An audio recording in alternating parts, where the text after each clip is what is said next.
Hi everyone, today we'll be looking at the paper 2 of the GCSE June 19 paper.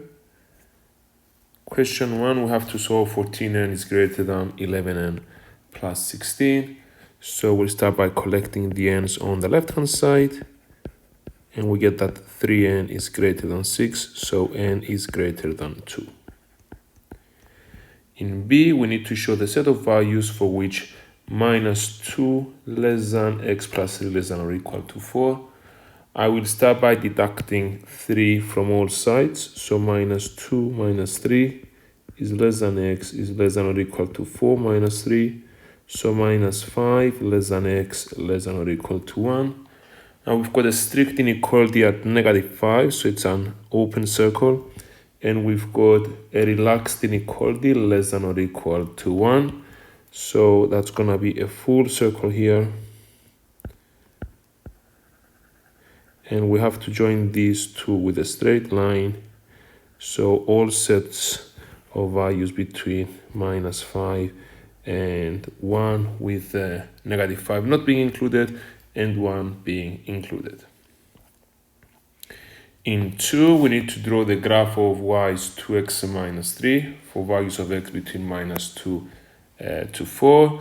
I will start by generating 2 points on the line. So when x is -2, I get that y is 2 times -2 minus 3, which is equal to -7. And when x is 4, y is 2 times 4 minus 3, which is 5. So I've got 2 points. I've got the point the -2, -7, which is just here. And I've got 4, 5, which is here. And I will join these two with a straight line. And it's a good thing to label the line. So this is the line y equals to 2x minus 3. In question 3, we've got Hannah, who's planning a day trip of 195 students. She's asking a sample of 30 students where they want to go, and each student chooses a place. And this is the table summarizing the collected information. Work out, it says, how many of the 195 students you think will want to go to the theme park. So if we look at the table here, we've got a total of 30 students, and 10 out of a total of 30 opted for the theme park. So what is 10 out of 30 for 195? So 10 out of 30 times 195, which is equal to 65. So we expect 65 students if this sample is representative of the population. And state any assumption you made and explain how this may affect your answer. Well, we assumed that the sample is representative.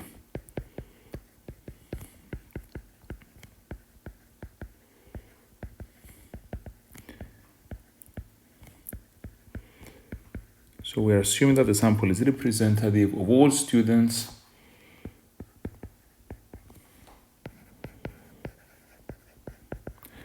Otherwise, the answer to I would have been wrong.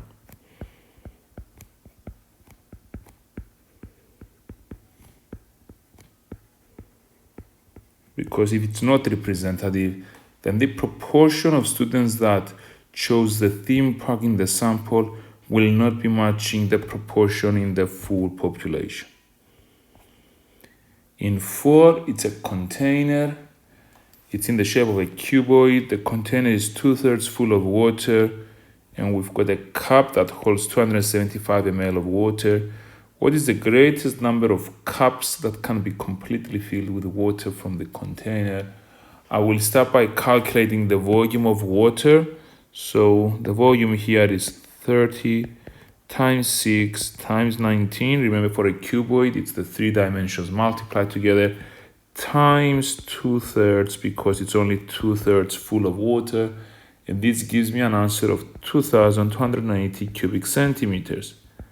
Now we all know that a cubic centimeter is 1 ml. So this is 2,280 ml. So if I do 2,280 divided by 275 to see how many cups go in there, then I'm gonna get 8.29 something. The question is, what's the greatest number of cups that can be completely filled with water? So if I take all of the water from the container, I'll be able to fill 8 cups plus a part of the 9th cup. So the greatest number of cups that can be completely filled has to be 8. So we need to round down here. In 5, it's a ABC, it's a right angle triangle. We need to find AB. This obviously calling for SOHCAHTOA. The 16 centimeters, the hypotenuse. AB, which is the required length we need to find, is the opposite. So it has to be sine. Sine of 38 is AB over 16. So if I cross multiply, I get 16 sine 38 is AB. And if I plug in on the calculator the numbers here, I get that AB is 9.85, and that's centimeters. In 6, Sally used her calculator to work out the value of a number y. The answer on her calculator display began 8.3. What is the error interval for y? In other words, where can y lie? So her calculator display was showing 8.3, and I didn't really know what was here. So the true value of y could be anything from 8.3 up to 8.4. Notice that 8.4 is not included. It could be 8.39999, but it couldn't be 8.4 because the calculator will then show 8.4 here. In 7, we've got 360 pounds shared between Abby, Ben, Chloe, and Danish. The ratio of the amount Abby gets to the amount that Ben gets is 2:7, and then Chloe and Danish each get 1.5 times the amount Abby gets. We need to work out the amount of money that Ben gets. I will start by writing down the initials of the 4 children, A, B, C, D. We know that Abby to Ben is 2:7, and then C and D get 1.5 times the amount of A gets. So if I do 2 times 1.5, I get 3. And if I add all the parts together, so 2 plus 7 plus 3 plus 3, it's 15. So Ben will get 7 over 15 of the 360, which turns out to be 168 pounds. 8, write 0.0056 in standard form. Now we know that standard form means a number between 1 and 10. It could be 1, but it cannot be 10, times 10 to some integer power. It could be negative or positive. So I'll start by saying that this should be moved 1 to 3 places to the right. So 5.62. I'm essentially making the number bigger. So I will make the power 3 times smaller, times 10 to the minus 3. In B, 1.452 times 10 to the 3 as an ordinary number. I will move my decimal place 3 units to the right. So 1, 2, 3. It's 1,452. Number 9 is the circumference of a circle being 90% of the circumference of circle A, and we're being asked to find the ratio of the area of circle A to circle B. I like to approach these questions by writing out my information like this. It's A and B. We've got the length. We've got the area. Now the length scale factor is times 0.9. So to go from A to B, I multiply by 0.9 if B is 90% of A, because circumference is related to length. And When I'm looking at the area, obviously this factor gets squared times 0.9 squared, which is 0.81. So if this is 1 and I multiply by 0.81, I get 0.81. So as a ratio, that would be 100 to 81. I always give ratios as simplified and as integers. So 100 to 81 is the ratio of the area of circle A to the area of circle B. In B, square E has sides of length E and square F has sides of length F, and the area of E is 44% greater than the area of F. So we need to work out the ratio of E to F. So I'll do the same as we did before. We've got F, we've got E, we've got the length and the area. We know that the length of F is small f and for E is small e. The area scale factor is 1.44 because if I increase something by 44%, I'm multiplying by 1.44, which is 1.2 squared, which means that the length factor should be 1.2. In other words, if I multiply F by 1.2, I should be getting E. Now, we should recognize 1.2 as 6 over 5. And therefore, the ratio of E to F, 6 over 5 is E over F. So this simply means that E to F is 6 to 5.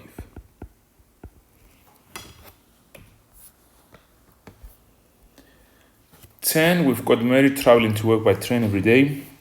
The probability she will be late on any day, that the train will be late on any day, is 0.15, and we need to complete the following tree diagram. So whenever I see late, it's going to be 0.15, and obviously I'm either going to be late or not late, so the probability of not being late is 0.85.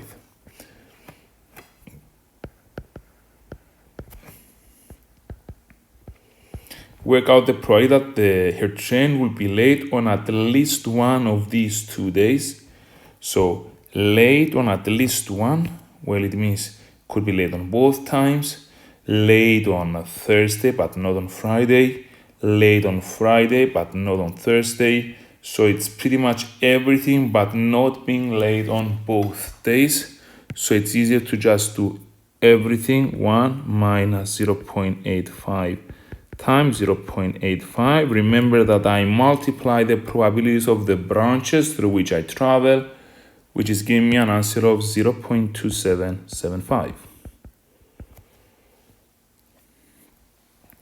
11, it's a grouped frequency table giving information about the times in minutes of 80 office workers took to get to work. We need to complete the cumulative frequency table, so we just sum the frequencies as we go down, and it's gonna be 5 plus 30 is 35, 35 plus 20 is 55, and so on, leading to 70, 78, and 80.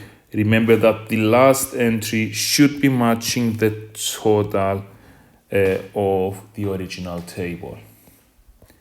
And then turning the page over, we need to draw the cumulative frequency graph here. So we always plot the cumulative frequency against the class endpoint. So looking at the table here, it's going to be 5 against 20, 35 against 40, and so on.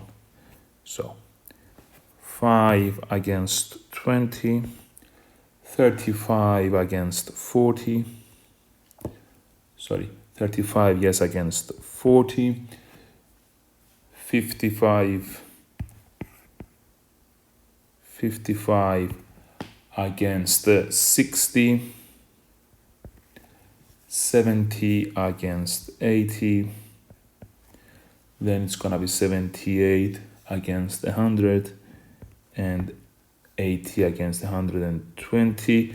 We always take off at 0, and I have to join this with a smooth curve. Maybe something like this. That's the cumulative frequency curve here. and then use your graph to find an estimate for the percentage of the workers who took more than 90 minutes to get to work. So more than 90 minutes means I'll go on the horizontal, go up, and then to the left, and I see it's about 74. Be careful with the question. It says they took more than 90 minutes. So more than 90 is just these 6 people here. So 6 out of 80 is what as a percentage. I multiply by 100 and I get an answer of 7.5. So it's gonna be 7.5%.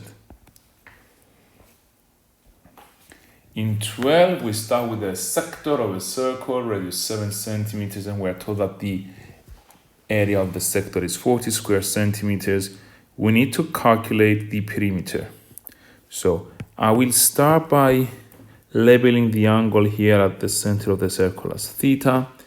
And we know that for the area to be 40 square centimeters, and bearing in mind that the area of the circle is pi r squared, we've got theta over 360 times pi r squared is 40.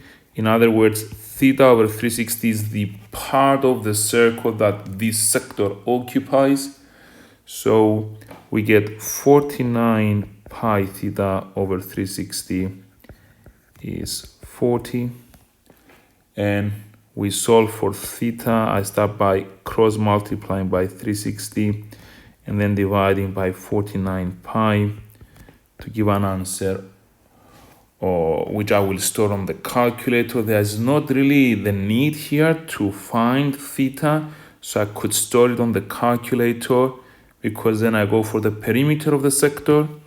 The perimeter of the sector will simply be the 2 radii, 7 plus 7, plus the part of the circumference that's occupied by angle theta. The formula for the area of the circumference is 2 pi r. And using whatever I had for theta stored on the calculator using my answer key, I'm just gonna plug this on the calculator. So in the place of theta, I'm just gonna put ans, and putting everything on the calculator gives me an answer of 25.4 centimeters. In 13, we're being given this complicated algebraic expression that we need to show that simplifies to ax minus b over cx minus d. So where a, b, c, d are integers. So I will start by concentrating on this part here. I think it makes sense to say that the division becomes multiplication by flipping the second fraction. And I will then be factorizing the denominator. Remember that whenever we're looking for simplifications, we start by factorizing. X plus 5, x minus 2.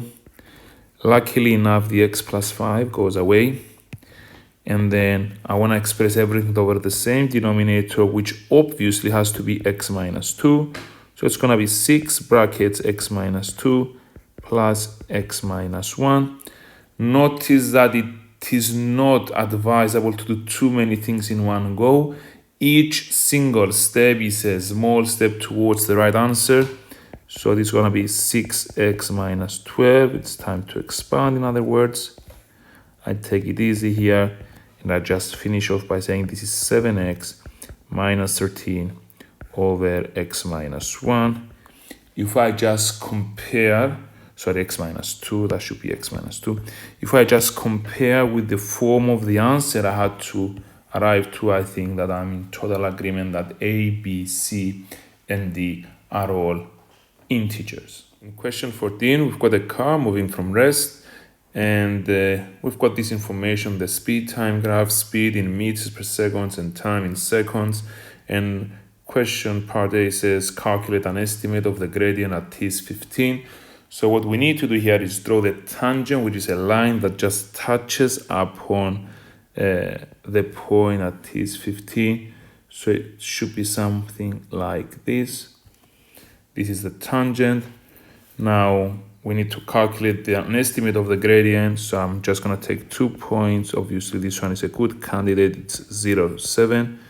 And then this one here, which is 24.5, 25. Now the question says calculate an estimate, because each one of us will draw their own tangent, which should be roughly, but not necessarily the same. So the gradient here will simply be 25 minus 7 over 24.5 minus 0, which turns out to be 0.735. Describe what your answer to part I represents. This is obviously the acceleration at t equals 15 seconds. We know that the gradient of a speed time graph is the acceleration. It's the rate of change of speed with respect to time. It's what we call acceleration. And then work out an estimate for the distance that the car travels in the first 20 seconds of its journey. Use 4 strips of equal width. So in the first 20 seconds, we want to estimate the area under the graph, because we know that the area under a speed time graph is giving you the distance covered. So from 0 to 20, what I'll be doing is splitting into 4 strips of equal width. Should look something like this, ending up essentially into 4 trapezia. The first one is actually a triangle. If I calculate the area of each of these, I should be getting a good estimate on the distance covered over these first 20 seconds of the journey. So for this triangle here, it's going to be base of 5 times a height of 4 over 2. So this here is 5 times 4 over 2, which is 10. Now the second trapezium, base 1 is 4, base 2 is 12. So I would say 4 plus 12 over 2 times 5. It's a base 1 plus base 2 over 2 times the height, which is giving an answer of 40. And I continue doing the same here. I've got this height here, which is 12, and this height here, which is 18. So it's gonna be 12 plus 18 over 2 times 5, which is giving an answer of 75. And then finally, for the last trapezium, the first base is 18, the second is 20. So it's going to be 18 plus 20 over 2 times 5, which is giving an answer of 95. So essentially what we're saying here is that between the 15th and 20th second of the journey, this object has covered the distance of 95. So if I add 10, 40, 75, and 95, I should be getting an estimate for the total distance covered. So I'm just gonna do 10 plus 40 plus 75 plus 95. And if I add all of this up, I'm getting an answer of 220 meters. In 15, we need to make m the subject of this formula. So we need to leave m on its own on one side, the coefficient being 1. So we'll start by cross multiplying. F brackets m minus 1 is 3m plus 4. I will expand into fm minus f is 3m plus 4. Now it's the time to collect all the terms that contain m on one side. So fm minus 3m is 4 plus f. Because I will now factor out m into m brackets f minus 3 equals 4 plus f. So m is 4 plus f over f minus 3. 16, it's a straight line L with equation 3y is 4x plus 7. The point A has coordinates 3, -5. We need to find the equation of the straight line perpendicular to L passing through A. So I will stand on two things. It's perpendicular and passing through A. That's the two pieces of information I will be basing my approach on. So if I'm perpendicular to L, it means I can find the gradient of L and then somehow extract the gradient of the straight line that I'm interested in. I will start from 3y equals 4x plus 7. If I put it in the form y equals mx plus c, so if I divide throughout by 3, I see that the gradient here is 4 over 3. So the gradient that I'm interested in, the gradient of the perpendicular to L, is minus 3 over 4. What we're doing here is that we are flipping and changing the sign, because the product of two lines that are perpendicular, the product of the gradients of two lines that are perpendicular to each other should be -1. And now we know that the equation of this line should be something of the form y is minus 3 over 4x plus c. And we know that when x is 3, y is -5. So when x is 3, y is -5. So in the place of y, I'm going to put -5. In the place of x, I'm going to put 3. This will allow me to find the value of c. -5 is minus 9 over 4 plus c. So if I collect everything on one side, I get that c is minus 11 over 4, which means that y is minus 3 over 4x minus 11 over 4.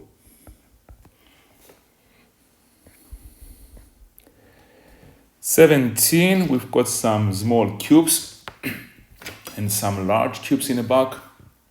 Now, some of them are red and some of them are yellow. The ratio of the number of small cubes to the number of large cubes is 4:7, and the ratio of red to yellow cubes is 3:5. Explain why the least possible number of cubes in the back is 88. Now, if you think about it, if I can split into small and large cubes in the ratio 4:7, it means that the total number of cubes must be a multiple of 11. So 4 plus 7 is 11. And similarly, it must be a multiple of 8, because splitting them by color allows me to get 8 parts, 3 corresponding to red cubes and 5 corresponding to yellow cubes. So 3 plus 5 is 8. So the least possible number of cubes must be the LCM of these two numbers. Anything less than that would not be enough to give me integers for the individual parts here. So the LCM of 11 and 8 is obviously 88, and therefore the least possible number of cubes is 88.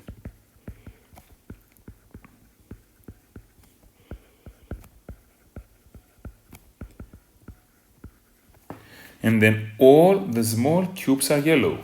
We need to work out the least possible number of large yellow cubes in the back. So throughout this problem, we had two fundamental characteristics, the size and the color. So we had small and large, and we had red and yellow.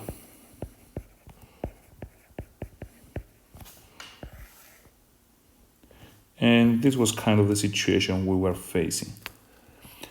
We are given that all the small cubes are yellow, so there are no, all the small cubes are yellow, so there are no red small cubes. I put a 0 here.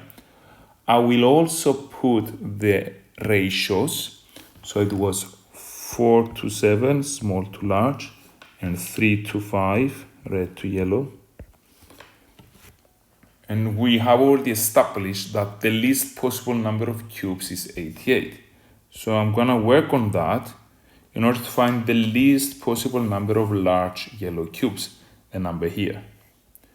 So if I split the 88 in the ratio 3:5, it's going to be 33 and 55. So this means this is 33 here for the row total to be 33. And if I split the 88 in the ratio 4 to 7, I will be getting 32 and 52 here. So, sorry, 56 here. So I just did 4 over 11 of times 88 and I got the 32, and then 7 over 11 times 88 and I got the 56, which means that the missing number here is that number that will make the total of 33 plus this 56, which has to be 23. So the least possible number of yellow cubes has to be 23.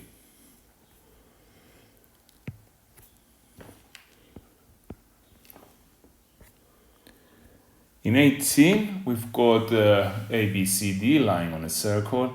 CD is a straight line. We're being given that BA and BD are equal in length. So I can see this here. It's an isosceles triangle and angle ABD is 40. We need to work out the size of angle ADE, this angle here.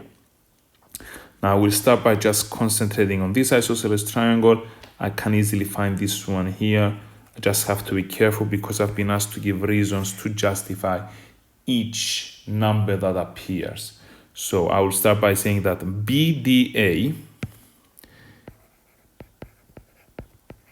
is 180 minus 40 over 2, which is 70. Now, a good rule of thumb is for every new number that appears, you give a reason. So where did the 180 come from, and where did the over 2 come from? The 180 is that angles in a triangle add up to 180 degrees.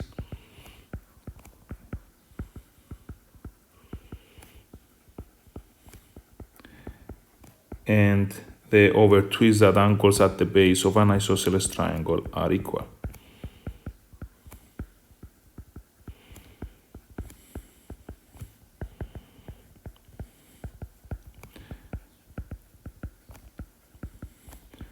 Another practical tip I would have to give here is that try to update your diagram with all the information as this comes to light. So 70 here and 70 here. And I cannot neglect the fact that the ABCD is indeed a cyclic quadrilateral. We know that opposite angles of a cyclic quadrilateral add up to 180. So this here must be 110 degrees. So BCD is 180 minus 70, which is 110 degrees. Opposite angles of a cyclic quadrilateral add up to 180 degrees.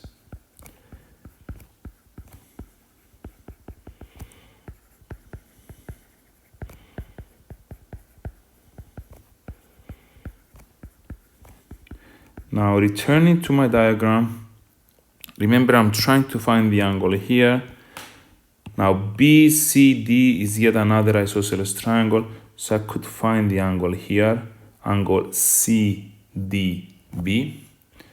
So CDB is 180 minus 110 over 2, which is 70 over 2, which is 35. And actually the reasons are exactly the same as the ones I gave at the very beginning. Angles in a triangle add up to 180 degrees, and angles at the base of an isosceles triangle are equal. And now that we know that this is 35, it's just a matter of us saying that ADE is 180 minus the 70 plus the 35, which is 75 degrees, because angles on a line add up to 180 degrees.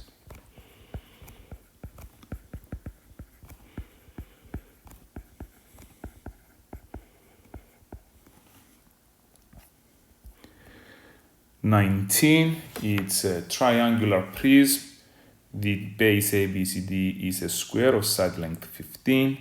ABE and CBE are right angles. CAB is 35 degrees.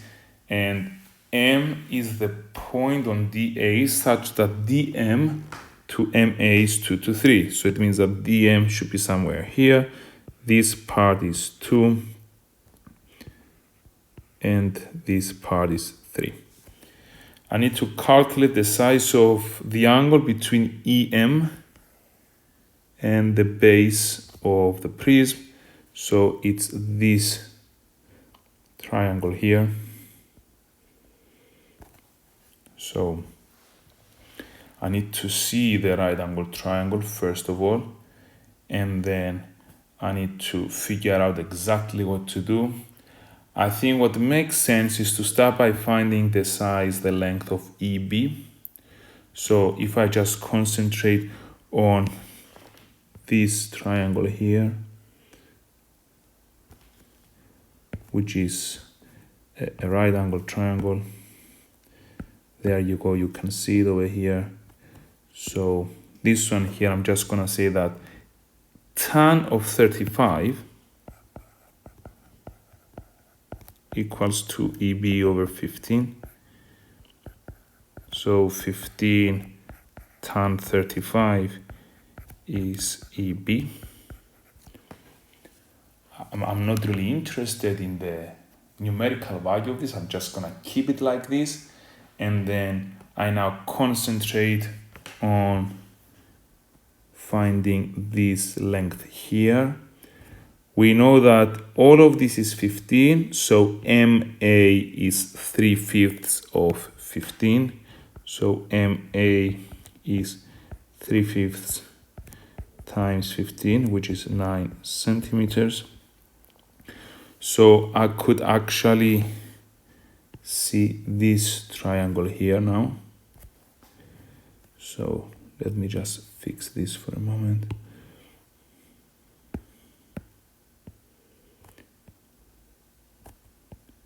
So this triangle here, which I'm willing to draw out for you to see now, it looks something like this.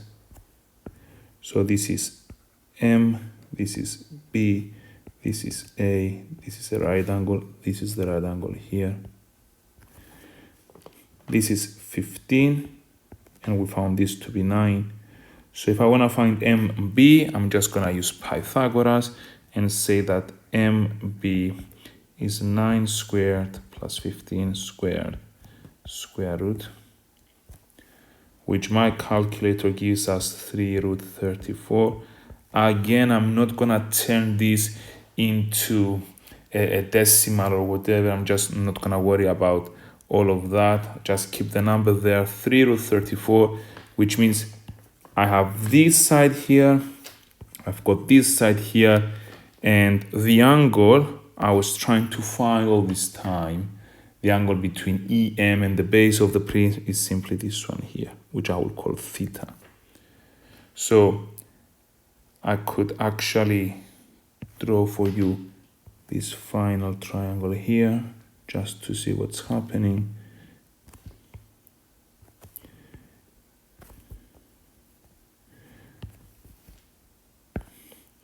So that's the triangle we're trying to work on. I'm just gonna draw yet another triangle here.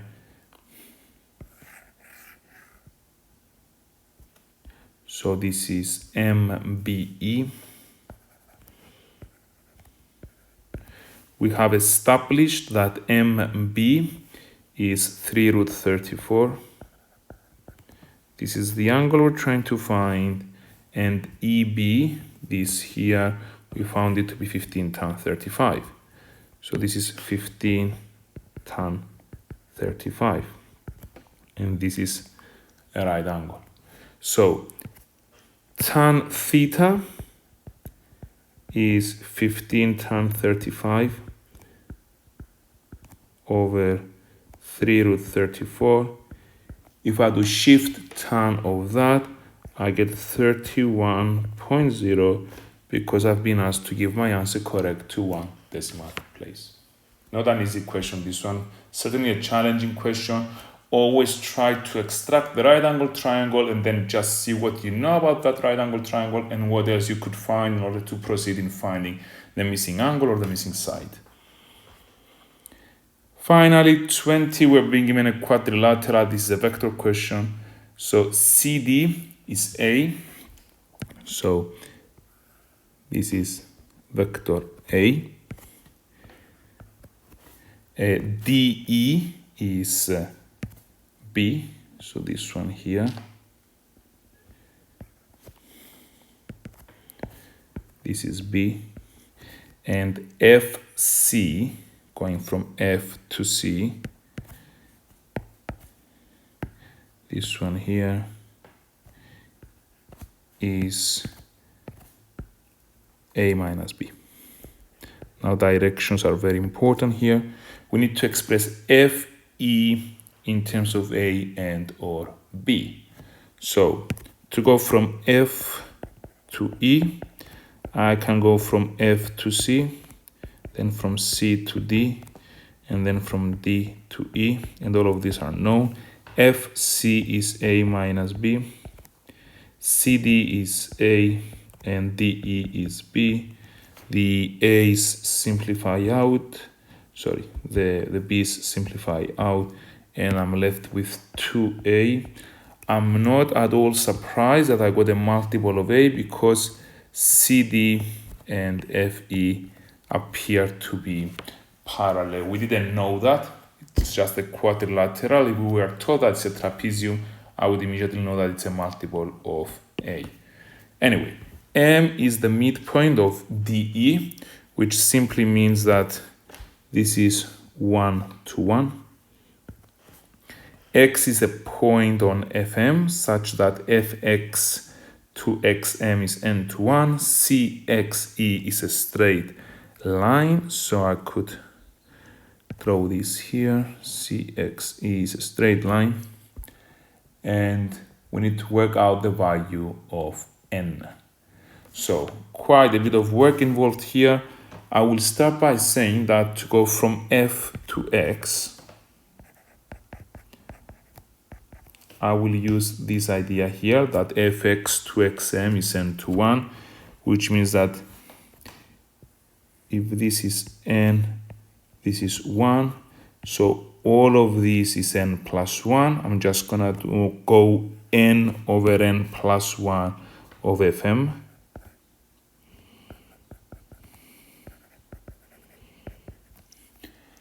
And then to go from F to M can be split into Fe plus Em.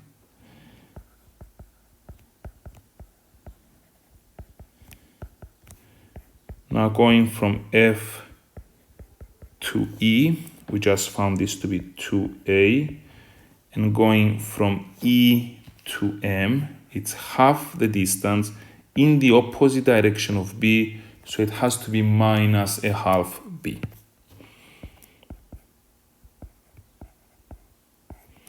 So I could expand this into 2n over n plus 1a minus n over 2 brackets n plus 1b. We found an expression for fx using the given information that the ratio of fx to xm was n to 1. Now we need to find a second independent approach to go from f to x. And I think an idea would be to go from F to C and then from C to X. So Fx is Fc plus Cx. Now to go from F to C, we know that this is A minus B. And I will say that to go from C to X, since Cx is a straight line, it's a multiple of CE. So it's going to be lambda CE. So this is A minus B plus lambda times, and CE to go from C to E, it's going to be the opposite of that. So it could just be A and then plus B. So to go from C to E, one way will be to go A plus B. So this is A plus B. So this is A minus B plus lambda A plus lambda B. So where exactly do we stand at the moment? We have found two ways of expressing fx. Now, if it's the same vector, it means I could equate the a's with the a's and then the b's with the b's. So let me start by highlighting the a terms. So this is the a term, and this is my a terms here, and I will also highlight the b's. So this is my b over here, and the b's over here. So I will start by saying that 2n over n plus 1 equals to 1 plus lambda. In other words, how many a's do I see here? It's 2n over n plus 1. How many a's do I see here? It's 1a plus lambda a, so 1 plus lambda. And then I'm going to do the same thing for the b's. So minus n over 2 brackets n plus 1 is equal to minus 1 plus lambda, which means that I've got simultaneous equations. Remember, I'm trying to find not n, not lambda, it's n I'm trying to find. I might find n and lambda along the way, but really we need to work out the value of n. That's what the question is asking you to do. So an idea is to multiply everything by -1 here. So I get n over 2 brackets n plus 1 is 1 minus lambda, which means that if I call this equation 1 and I call this equation 2, I could add them up and see Mr. Lambda disappear, because I will end up with 2n over n plus 1 plus n over 2 brackets n plus 1 is equal to 2. Now, I could get rid of the denominators by considering the LCM. So I will multiply accordingly. The LCM here is 2 brackets n plus 1.